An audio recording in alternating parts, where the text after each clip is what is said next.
possession for Arsenal. Here's Ozil, Lacazette, Ozil! Arsenal are walking in a winter wonderland. Tierney, great run, great goal! What a magnificent goal! And we are back again. Sideline Talk the Arsenal.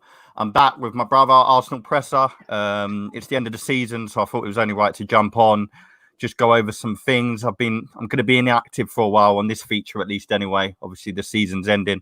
But before we break into things, how are you, man? You all right?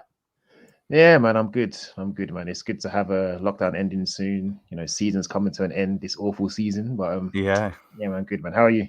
Yeah, all good. It's the weekend, so we can't complain too much. Don't know about you over there, but the weather's a bit miserable here. But yeah, like you say, we've seen things like lifted. Reality is a bit closer and closer. So we're getting there. You know, we've seen fans back in stadiums. Obviously, we'll see Arsenal fans back tomorrow.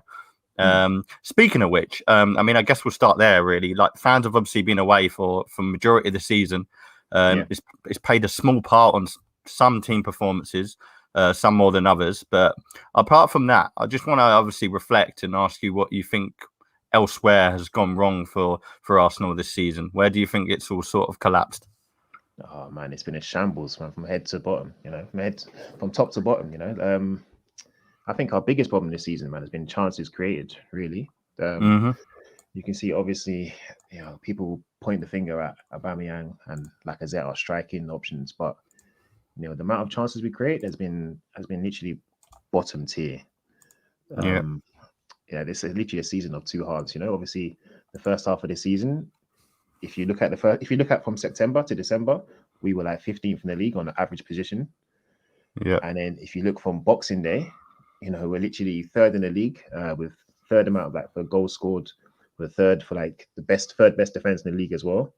And only, you know, United and City have conceded less than us since Boxing Day. So it's a really mixed tale. I can't put my finger on it, but I think ultimately it comes down to our XG. You know, our chances created has been absolutely shocking, like completely shocking. Yeah, I think you're preaching for the choir, to be honest. Obviously, yeah, like we've all expected a lot out of Aubameyang coming into this season due to the new contract. I think there was a lot of pressure there, and you know, obviously, he's had his own personal problems as well. But that's just a bit of a icing on the cake, really, because there's been sort of other players there that haven't really broke way. And then we've seen the likes of Smith Rowe and Saka help us out, which we wouldn't have expected. In terms of Arteta, how long do you think you're sort of giving him? Well, I mean, what was your sort of expectation of him then, and what is it now? Have you had enough, or do you think there's still a sign there that he can do things? Oh man, yeah, I think you know, I don't know if you've seen my tweets, but I'm a bit flip-flop. Yeah. You know? One day I'm Arteta in, next day I'm Arteta out. But I don't know, man. It's been 18 months, a long 18 months, and I think he's shown some promising signs, like for sure. But I know most of the excuses that I've made for him is that, you know, this isn't his squad. This is not the players he wants. He wants to go to a 4-3-3. He doesn't have that profile, that type of player. You know, the pandemic and inside forces, you know, people leaking stuff and infighting and getting rid of players who don't want to be here. Like, there's so many excuses for him. And I hear that, to be fair, but I'm just looking for more on the pitch in terms of your pattern of play, in terms of your desired philosophy. I won't lie to you. I lean more towards Arteta out, but there's something in him. I do like him a lot. Like, I like him as a person who's the face of Arsenal. I like him. So, and I think, like we said about the table since Boxing Day, that's a massive sample size. I know people will say it doesn't mean much because we're 8th or whatever in the league, but if you did over 23 games in the season, like, we've been the third best team in the league. Like, I can't ignore that. As much as I want to criticize him, I can't ignore that. So we scored 41 goals since Boxing Day, which is the third best in the league. Like, it's not bad. So I have to give him time, man. Let's see what happens this summer. If we spend and he gets the players he wants, I say we have to be at least around top 6, top 4 by December. And it's one of those things, if we're not, then you have to have a serious conversation, like a proper conversation about his future. Definitely. Yeah, I completely echo that. I think the problem is as well, like, the picking up form has just come too late, and there has been situations where he's made decisions that are perhaps misleading, or even just getting incorrect, playing players out of position on such crucial games. I mean, the last time you was on my channel, you think we were speaking about a Europa League potential final, and now we're in such a different situation. It's quite hard to believe. But yeah, I agree. I think I think you can't ignore what's happened since that Boxing Day. And it was funny enough, it was when the fans came back into stadiums at Burnley. That's when it all started falling apart, which was crazy. It was as if like, oh, okay, the fans are back now. We'll sort of we'll drag them away again. But yeah, I think December is going to be crucial. Wherever we're at there is all going to depend on the future of him. And also it just depends on the summer window, which we'll touch on briefly later on. But I mean, from my perspective, a lot of people are talking about finishing above Tottenham. It's great, don't get me wrong. I think like obviously it's somewhere that it's all we can sort of go for right now. There's not much else we can achieve, but it just shows where we've come. And this is not just this season. I think every other season, this shows the level we're at. Finishing above Tottenham is the sort of thing that we've got to go for. Perhaps it's a blessing in disguise. Perhaps we're not ready for Europa League or them. We've had it this season, tried and both failed. We laughed at Tottenham losing to Zagreb, and then we didn't last much longer, you know. So maybe it is just a way of us waking up and smelling the coffee and seeing the improvements go from there, because this is a sign that we need to work on that team. Speaking of which, obviously, Conference League is a possibility. I know we don't know too much of it going into like the thing because it's all new. This is going to be the first season that has come along. How seriously, if we get into this 7th position, because it's quite a high possibility with the games around us, you've got City, Everton, and obviously Leicester, Tottenham. How seriously do you think we should take this competition next year, or do you think it's just a chance for the kids to get some more run out? Yeah, exactly that, man. We shouldn't be taking it seriously at all. Like, we should treat this competition the same way we treat the Carabao Cup. Like, it's literally just for our younger players to get some first team experience, and those fringe players that aren't playing as much to get some time as well. Like, for me, like, obviously the Europa League is different in terms of you win that, you get into the Champions League, which is the Holy Grail. But for us to be stressing ourselves in the Conference League, where the end goal is to get into the Europa League, where we didn't want to be in the first place, like, no way should we be spending our time and wasting our first team players like fitness on such, you know, away days in Borisov or whatever. Like, we can't be doing that, man. We have to give our young kids a chance and just let the first team players, the senior players develop, and obviously focus on the league, because we have to get back into that top 4. We need that revenue. Like, we're slipping out. It's been 5 years since we've been in the Champions League. Like, we can't be wasting our time in the Conference League. And I know that may sound a little bit snobbish, like in terms of like maybe we think we're better than we are or bigger than we are. This may be our level, but I still believe that we can do something in the league next season if we just focus all our time on that. So just give the young players, let all the Haaland FC play on. I don't know if it's Thursday nights. We don't even know what night it's going to be on this. That's how embarrassing it is. Friday nights it could be. Oh man, it's embarrassing, man. But yeah, just give it to the young players, give it to the fringe players to play, man.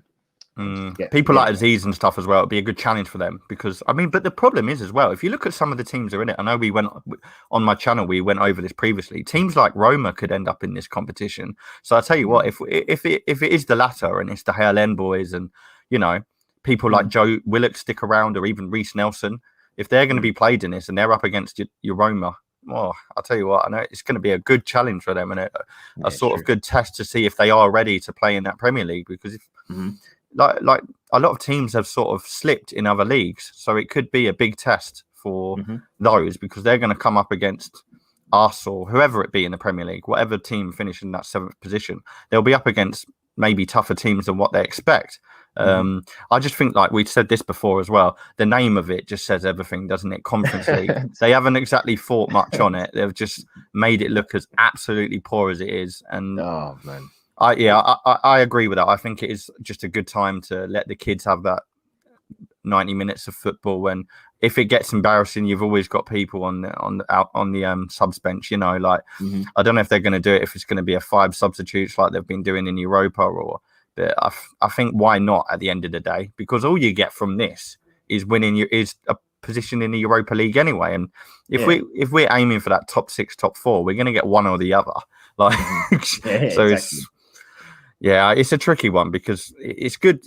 I like the idea for smaller teams, because maybe it might give them a chance to sort of have that challenge. But I also think, why wait? What's the point? A lot of money is going to go into it. Like the finals supposedly in Albania. I don't know why they picked that place, but why spend all this money on this league and give the opportunity. Why not? It's just going to make it a bit easier for those teams that don't get where they're meant to. Like Arsenal and Tottenham have both, even Liverpool this season, have sort of been disappointing. But I reckon if there's this going on, teams might not wake up as quickly and say, like, okay, we need to improve, because they're still challenging some sort of competition, extra silverware and all that. But it's not something that I particularly want in the cabinet. No, but we'll yeah, we'll talk transfers a little bit. There's been a lot of speculation, as always. I mean, usually you get your Draxler or your Benzema and stuff, which is just completely unreasonable and just so out of league, if you get what I mean. But quite a lot on, and I know I've seen you tweeting about this man as well. There's quite a lot of talk around him. Obviously, Norwich have been promoted, and he's sort of stunned last year. I think a lot of players and a lot of fans were expecting to sort of hit the big time and stay in the Premier League when they went down. There's talks of him coming to us. Where can you see him fitting into this team next season if the rumours are true? Oh, I love him. I think obviously the best thing about him is that he's versatile, so he can play in that spot behind the striker, or he can play on the left hand side. He likes to drift out left anyway, but he's one of those players that he can fit a lot of holes for Arteta. He's dynamic. He likes to take on players. He likes to create chances. Like this season, I know he's in the Championship, but this season he's averaged like 3.1 key passes a game, and overall he's got 122. While our whole team this season only got 316. So says a lot, doesn't it? Yeah, it'd help us a lot. Like, I know that's Championship, but even if you compare it to like his last season in the Premier League, he was like the 4th highest chance creator in the league, and he completed more take-ons than Grealish and KDB. So I'd love his kind of player, man. We need that kind of player that can open things up in the final third. Sometimes when you saw how Pepe the other day for that last goal against Crystal Palace, like he just dribbled past like a couple of players and scored. Sometimes when we're doing our U-shaped passing, we're passing from one full-back to the centre-back to the centre-back to the other full-back, just going round in a U-shape. There's no penetration sometimes, and I think you need players who can take on players, and he adds that that dynamism to our attack. I'd love him. I know the price is a bit steep. They're saying like 35 to 40 mil, but I would love him, man. That was my next question. Do you think we're in a position to sort of spend that money right now on one player? I mean, like there's also talks of Grealish as well, which is again completely bizarre. I don't know where it started, but I think we're the last club that anyone's going to sort of sway their head for at the moment, especially someone of his talent. But obviously, in terms of at the moment, Buendia, he's at a level where he can come to Arsenal and perhaps look at the future, a potential, and where like he's at that age as well. But do you think we're sort of in a place where we can, like you said, he's versatile, but out wide at the moment we're obviously stretched. We've got Pepe, we've got Gabby rising through. Willian looks like he's on the leave, which is a good thing. But and obviously Saka, we can't stop talking about Saka, and then in the middle, there's Smith Rowe, perhaps Odegaard, Willock could return. We don't know. I'll ask you more about that shortly. But do you think there's sort of room for him there, and we should not be focusing on other areas, or do you think he's someone that can come in and knock players out of that position they're in? I think he has to come in, man. If he comes in, he starts for me. And it's one of those things where he can play as a 10 or he can play on the left. And obviously, we're looking at Odegaard possibly not coming back, so we need that creative force in the middle. So even if it's him being just nailed down for the 10 role, that's fine. That's fine for me. I think we should always look at it and just think of, sometimes we always get too fixated on our current players. How's it going to hinder the development of this player and that? But we just have to think that you need a lot of technically gifted players in your team. Like you need as much quality as possible to raise the overall quality of the team. You look at Man City, they've got like 2 quality players for each spot in the whole team. You need players that can come off the bench as well and impact games, not just, it's a step down to bring this guy on the pitch. You're just bringing him on because the other person's injured. Like you need as much quality as possible. And I think Buendia, he comes in, he starts for us straight away. He can, obviously Smith Rowe is versatile as well. He can play on the left or number 10. So I think that interchanging, that link up would be good for us, man. You need as many quality players as possible, in my opinion. Yeah, and it's like this person's just touched on here as well. Thank you for stopping by. Make sure you subscribe if you haven't already. They're easy to dismiss Championship players, but look at Watkins cashing as a perfect Smith Rowe development with Huddersfield provides a great platform for players. Yeah, I completely echo that, to be honest. Like we've seen so many payoff. So at least we know, like, and he's shown it in the Premier League and in the Championship. I think that's why I'm a bit fond of him as well. There's talks of Bissouma from Brighton. I mean, this player is. I think it is just a case of Brighton being where they're at, and Bissouma is just someone that shines for him. I'm a bit 50-50 on it because I don't know how different he is to his style of play to Partey from what I've seen. They sort of can do the similar things. What do you make of him? And do you think it is more important to find that more defensive midfielder than attacking? Because obviously he's a bit different kettle of fish, isn't he? Yeah, he's a decent player, man, and he's proven on the Premier League, the Premier League stage. We always say that about players. We'd rather see them, they're acclimatized already. They've already settled into the pace of the league, the physicality. Yeah, he's a decent player, man. He's a tough tackler. He's good in 1v1 duels. He can carry the ball forward. But the only thing that worries me about him is like his passing is not that progressive. Like he's not one of those players that's going to penetrate through the lines. Like we've seen with Partey, obviously he's been a bit hit and miss this season. But when he gets it right with his passes, like you can see some of the balls are just out of this world. They're world class. But Bissouma's not really got that in his locker. But I'd happily have him, man. When beggars can't be choosers at the moment. When you've got squad depth like El Neni and Ceballos, like what can you do? And Torreira's not coming back, and Arteta doesn't like Guendouzi still. Like we literally have no midfield options besides Partey and Xhaka. So Bissouma, he improves our midfield. And I think Arteta wants to go to a 4-3-3 is what he said. So, two of those three options being Bissouma and Partey in that midfield three. It's a solid midfield. It's tough tackling. It's hard to get past. Yep, it's very true. I like it. Yeah, I think it will certainly improve some sort of measures. And like you said, I think that the problem is once he gets that passing right, which I've seen in some of the Brighton games, I agree with that. I think he's got all the qualities of an 8. I think he's done. He's shown that at Brighton, and I think he could show that at Arsenal. I know you touched on Pepe earlier when we were talking about Buendia for Norwich. So I want to ask, obviously, third top scorer this season behind Aubameyang and Lacazette. Do you think now he's proven, at least in the last few games, that he sort of deserves a regular spot? I know a lot of fans are starting to say, oh, we should take money where we can if we can for him. If a bid comes in, accept it. Yeah. I feel like he deserves another season. What about you? Yeah, I think so, man. I think we're finally starting to see him at his best. We've seen glimpses this season where there was that run of games in December, like late December, when he was scoring like every couple of games, and then all of a sudden he got benched, and people were angry. Why is he being benched when he's showing form? Like I think he's shown some good form this season. I think 19 goal involvements in 46 appearances, when not many of them have been starts. Like a lot of them have been sub appearances. Exactly, yeah.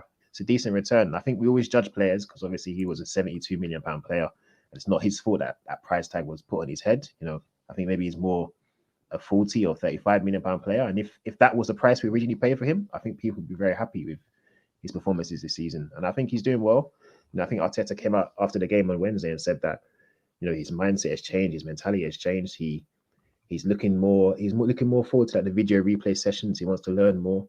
And I think that's good, man. If his mentality's changed and his work rate and he wants to be better and Arteta trusts him more, I think we're going to see the best out of him next season for sure. Like I'm excited about him. He does frustrate me a lot sometimes. Like sometimes when he tries to take on too many players and he loses the ball, or he's too slow and he's like doing that thing where he's dancing with the ball and stuff. Like sometimes it's annoying, but when you have a player like that who has that X factor, like any moment they could just explode on the pitch.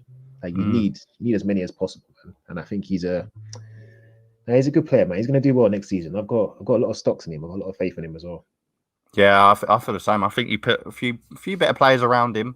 Well, I say better players, that may be harsh. You put players on there that we've got at the moment, even if you put them on a good level, I think he will deliver. He's shown it against Palace. He stood out, and the other players were quite disappointing, to be honest. But he's shown once he gets that little touch and movement, he's capable of just bringing it into the middle, and he's got the finish in him, isn't he? Yeah, I agree. I think the fact that we've barely even paid for him at the moment as well, I'm pretty sure we're still paying that 70 million off. There's no way, shape or form that we should consider getting rid of a guy like him when we're not in a position where we could replace him quite easily either. We touched on Partey briefly. Obviously, next season is going to be critical for him because hopefully less injuries, less disappointing performances. I'm going to put it out there because I feel like there has been one too many in the short time that he's played. Yeah. Lacazette, I want to ask you where you think do you think it is just a speculation that he hasn't played, so we're expecting him to leave? Or is it a case that he's had enough time now to show, and maybe we can get some new sort of flesh in there? Because strikers you can't come across many for a good price. I know he didn't exactly come, he wasn't your 50, 60 million sort of thing. But do you think it is the last time we'll see him tomorrow, if we see him?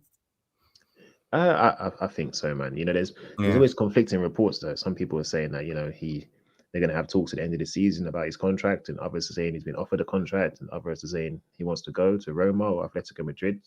I think personally, man, I think it's the perfect time to sell him. I think this is probably his best season in the Arsenal shirt. I know he doesn't look as fit or as explosive, but in terms of like his goals in the league, it's like joint best with his current season so far.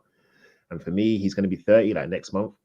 Yeah. You've seen him physically decline over the years in terms of like he's less quick. He's not as quick, but obviously his game is more evolving around link up play and holding up and stuff and finishing it after that. But I think it's the best time. This is his best season for us. He's never hit 15 goals in the league for us. Like for me, for a player that costs, I think he costs like 50 mil or something.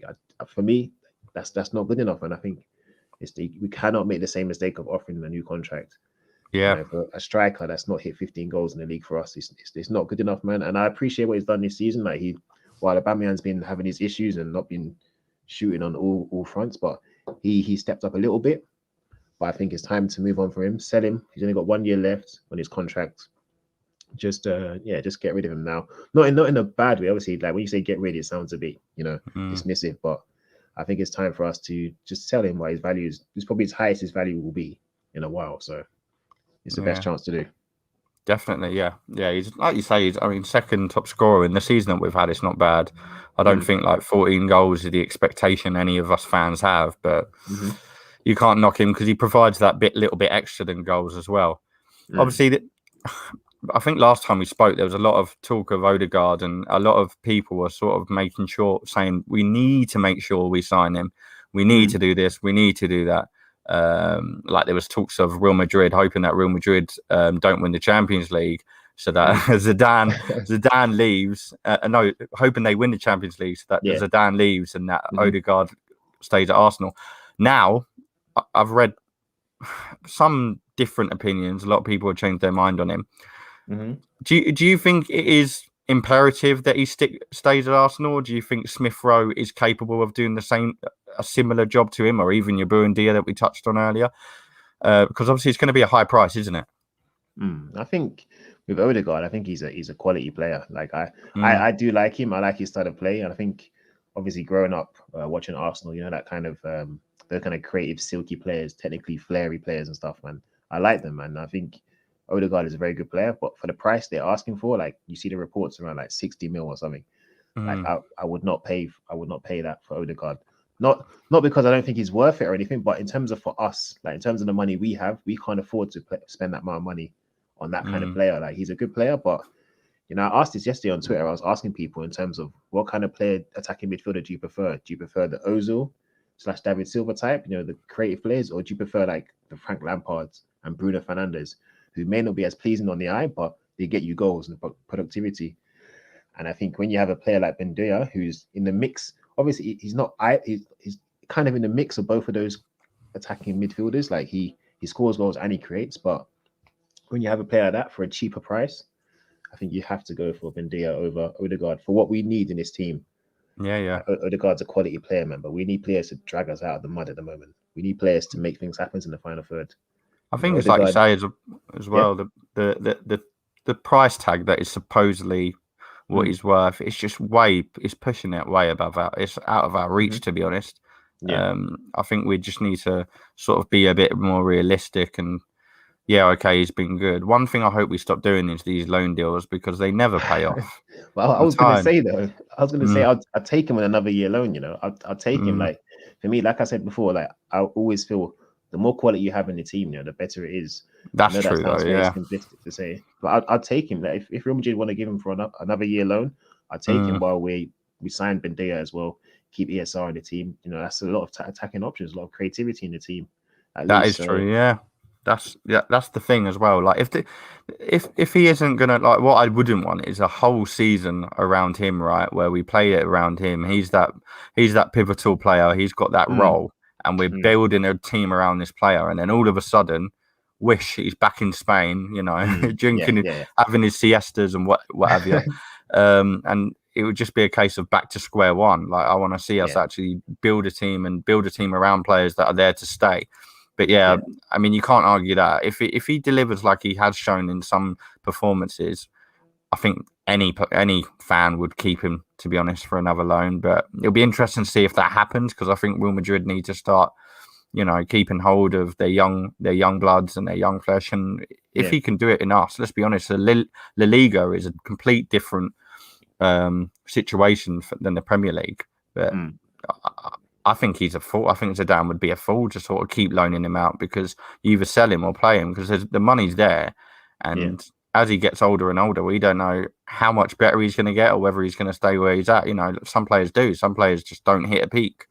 Like in an Arsenal shirt, he's averaged like a key pass every 41 minutes, which is decent. It's okay. Like, it's a decent return. Obviously, it's not really materializing to too many assists and goals, but I think the creativity is there. But I would love to take him on another year loan, and he can play as second fiddle to ESR, not to compete with ESR, but obviously if there's a match situation and ESR's not performing, or you need a different type of player to break the team down, you bring on Odegaard. I think he's a good option to have, like, not to build a team around him, but just to help out. I think Arteta's seen it as well. Sometimes he's played ESR on the left and then Odegaard through the middle. He likes to have two players, that kind of Nasri Fabregas mode, to link up in the final third. And I think Odegaard is a very good option to have if we can afford him for another year loan. But to spend 60 mil on him is a no-go for us at the moment, unfortunately. Yeah, I wish we were in a position where we could do that. I can't see us. We haven't got any Harry Kane to sell at 100 mil, so I don't think money's going to be popping out of a tree anytime soon. Just quickly, because I know we've spoke a lot on attacking. We've seen that David Luiz is set to leave, along with his Brazilian hero over there on the right. So but it's obviously going to be a bit critical for us to sign a defender now as well, because I think the age difference between our defence, I think it's between 25 and 27 maybe.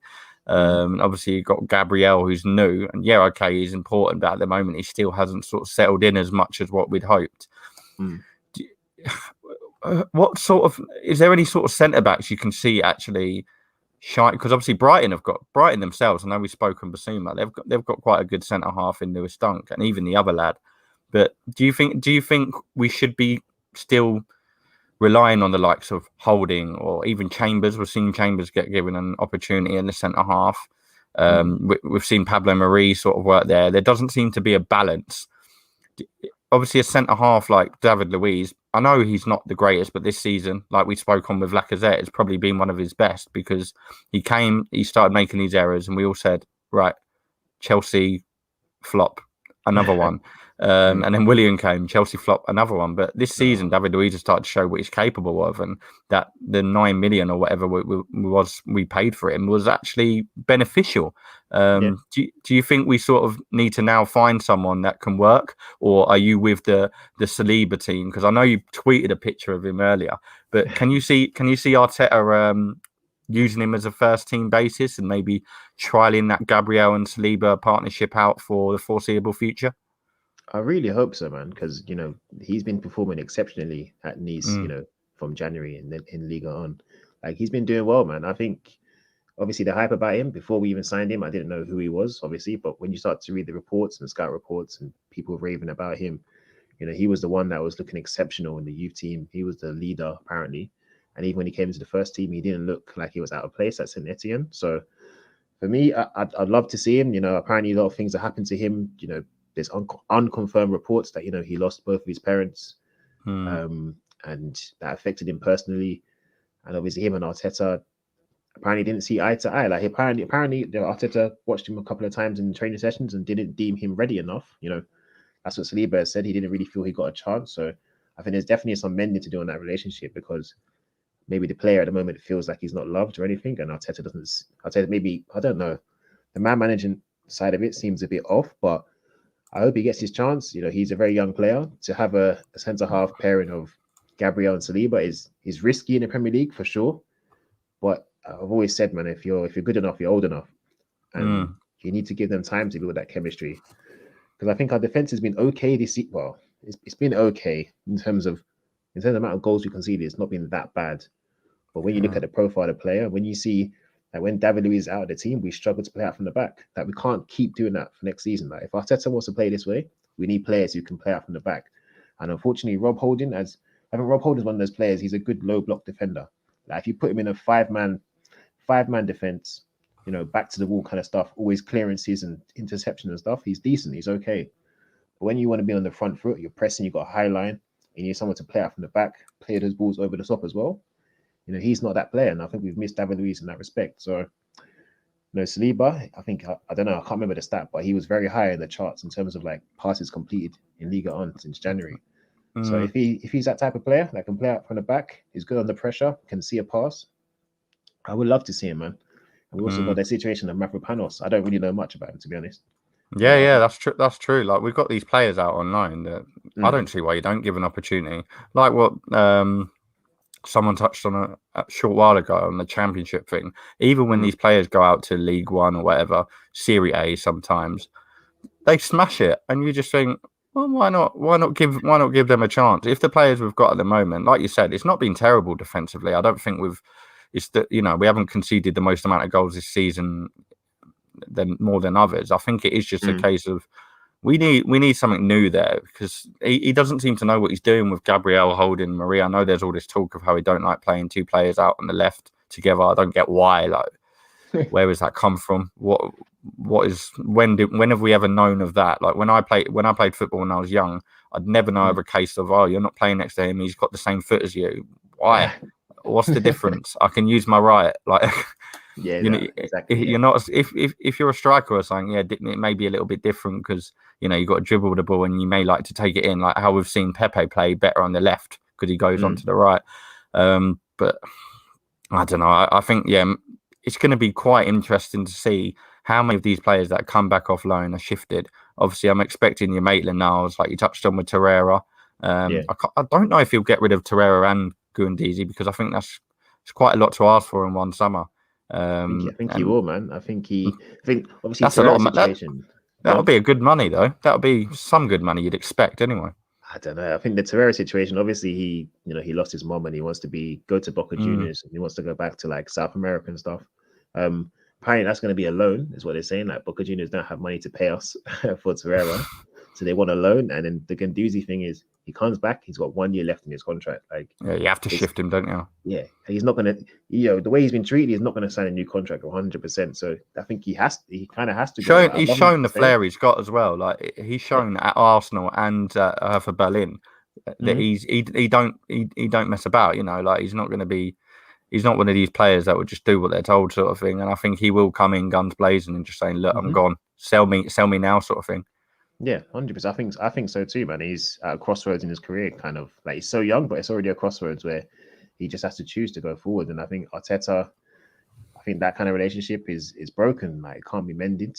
Well, obviously we don't know. We don't have inside information. We don't know what's going on behind the scenes. But from the outside, it looks very bad between those two. And I don't think Arteta wants to keep him. I don't think Guendouzi wants to stay. So we have to sell him or find someone to take him off our hands for another loan, maybe, and then they'll sign him permanently. But it's a sad situation in that one. Definitely. Before we wrap up, there's one thing I want to touch on because I feel like I just have to, since it's Arsenal. Fans back at stadiums tomorrow.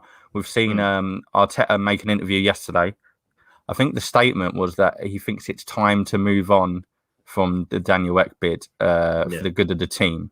Obviously, this is unsurprising. You're never going to sit on an interview and start slating your owners.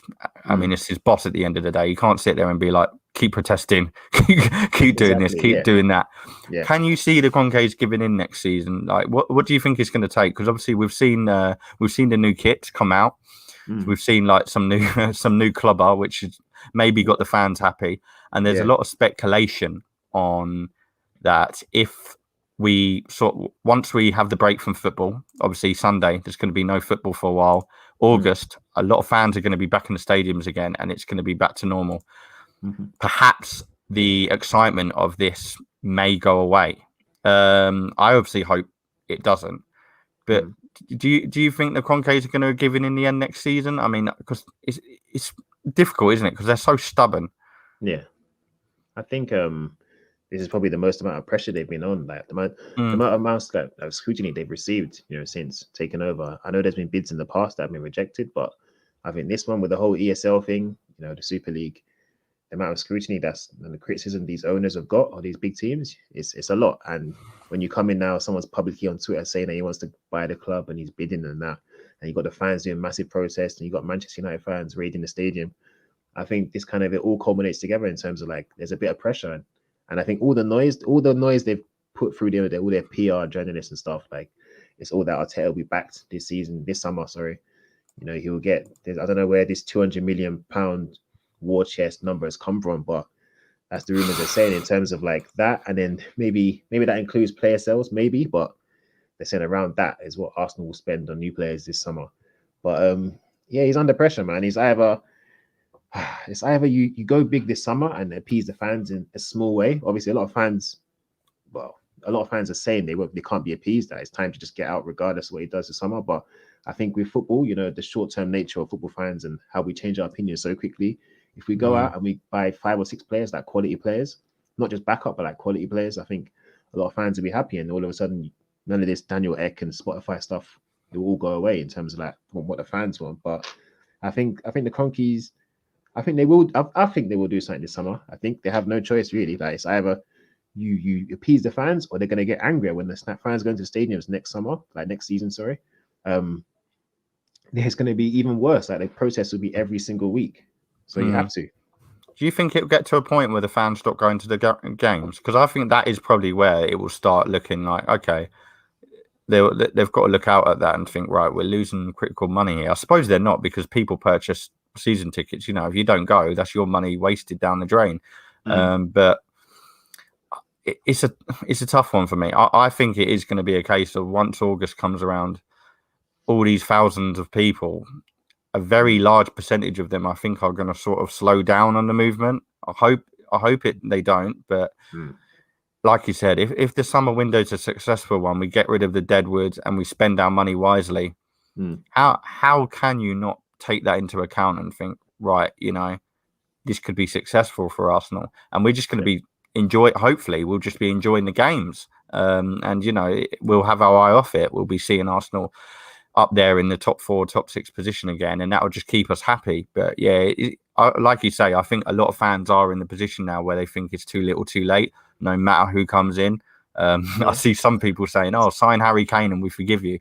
It's just like that just shows like the level where some fans are at. Like they're easily persuasive, but also they're hard to please, because the way I see it, there wasn't a lot of talk of, I know there was behind the scenes, but Kroenke out wasn't a big movement before Super League, really, was it? And then all of a sudden, Super League came in, and whoa, everyone's at stadiums. There's flares going off. There's people jumping off the stadium, and it just came out of nowhere. But I think that's the worrying thing for me, that all this happened because of a Super League. Yeah. Whereas beforehand, fans weren't that eager to go. I know we was in lockdown, but even beforehand with that, there wasn't fans at stadiums eager to go and show their support and get the flares going, get the fires going, or whatever. So it'll be interesting to see the difference and what tomorrow's like as well. Obviously tomorrow we've got Brighton. We'll quickly sort of touch on that. They've got Bissouma, we spoke about. We're in a good run of form. I think it's 4 wins in our last. We've won the last 4 games in the Premier League at least. Anyway, I think our last loss in the Premier League was Everton. But talking of protest, that was when it all sort of began. Yeah. But what's your thoughts on tomorrow? Obviously, we've got no football for a while. There's a lot of talks of Saka being overplayed. Saka should maybe perhaps be rested now. He's got a big summer ahead. But how do you think he's going to play it in terms of the front three? I think Pepe will definitely start. I think Aubameyang will start, and I think he will still play Saka. I think, because what it is with Saka, like it's the Euros, and obviously I know the England squad is like 26 guys now, and they've increased it and stuff. But I think Saka is probably the one behind the scenes who's pushing Arteta. Like, he wants to play, he still wants to audition for Southgate. I think people are saying that Saka's guaranteed to go to the Euros, but I don't think it's guaranteed with his recent form, and I think he wants to play as well. So I think that'll be the front three. But in terms of like the importance of the game, obviously it'll be, overshadowed by the protest and maybe the bit of that final day drama with Tottenham finishing, where do Everton finish and stuff, and can we get Conference League and blah blah blah. But I think we have to win tomorrow. Like in terms of our home form has been shocking. Like we picked up less points at home this season than we have away. Like we picked up 25 points at home and 33 away. Like it's shocking. Like we've lost 7 out of 18 games at home.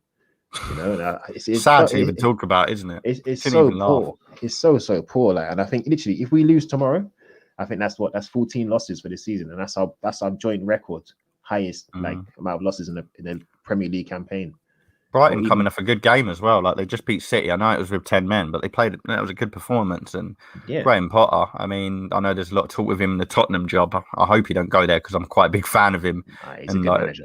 Yeah. I'd hate to see a good manager thrown under the bus like that. We all want to see Tottenham in the mud. So if Graham Potter goes there, it's going to be, it's bittersweet for me because I'm happy he's maybe progressed as a manager, but also you're going to the enemy.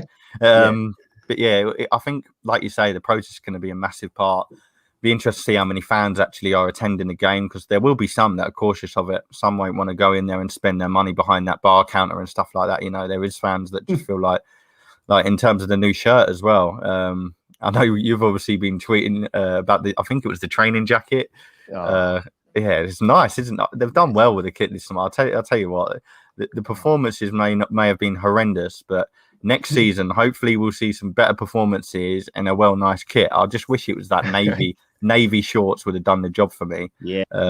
Yellow is a bit, I don't know, it's a bit weird, but the top is definitely nice, bro. But the shorts is a bit... Yeah, I'm just going to try find mine like illegally somewhere. Yeah, I know. There's plugs in China, Germany, all these different places, man, eBay and all that. But yeah, I think or just get your family member to buy it. Yeah, no, exactly. So your conscience can sleep at night and stuff. But I think if we go back to tomorrow, I think obviously the protests will be loud and that there'll be a lot of placards and signs in the stadium. But I think from Arteta's point of view, he'll want to win. He wants to win in front of the fans, give them something. And from that PR point of view, we have 2 more points than we did last season in terms of like our last season league table finish. So if we can finish with 5 more points than last season, that's something to point for Arteta in terms of like he can say, we've got more points than last season. I know it wasn't that good, but I mean it's not much, but yeah, it's bottom of the barrel. But we've got something at least to ride home about. So I think from him, he wants to win in front of the fans. That kind of optics, just to send them off happy. So we have to win, man. Good. This season, Brighton they've created more chances than us. They've got a better XG than us throughout the season. So good old Danny Welbeck. Yeah, well, thankfully but he's injured tomorrow, so he can't come and us. And Neil Maupay is out as well, so our arch enemy can do his arch enemy. It's in our hands, really, isn't it? It's in our hands because who else they got other than that? McAllister, Lallana. I think we should be able to do a job against them, really. I mean, Trossard's decent, though. Trossard as well. Yeah. Out on that left, it'll be interesting to see if Bellerin plays because obviously there's a lot of speculation around him as well. It looks like it could be his last time at the Emirates, and obviously. Injured, oh yeah. In fact, you're right.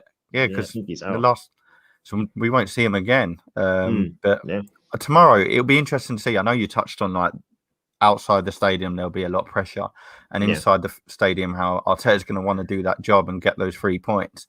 Yeah, the atmosphere is going to be so different to what the players are going to probably want because there'll be a lot of people perhaps chanting the wrong sort of things. In the wrong sort of direction because the players and the manager at the end of the day, they're not involved. I know a lot of people will be saying Arteta out this, Arteta out that, and also there'll be the Kroenkes situation, which will be probably the main. I imagine it will be the main topic because there'll be people protesting beforehand and then going into the game, so they'll be fired up. Hopefully, it just doesn't get in the way of the performance. I think they'll have a good head on. They should be able to sort of play around these things they're paid to.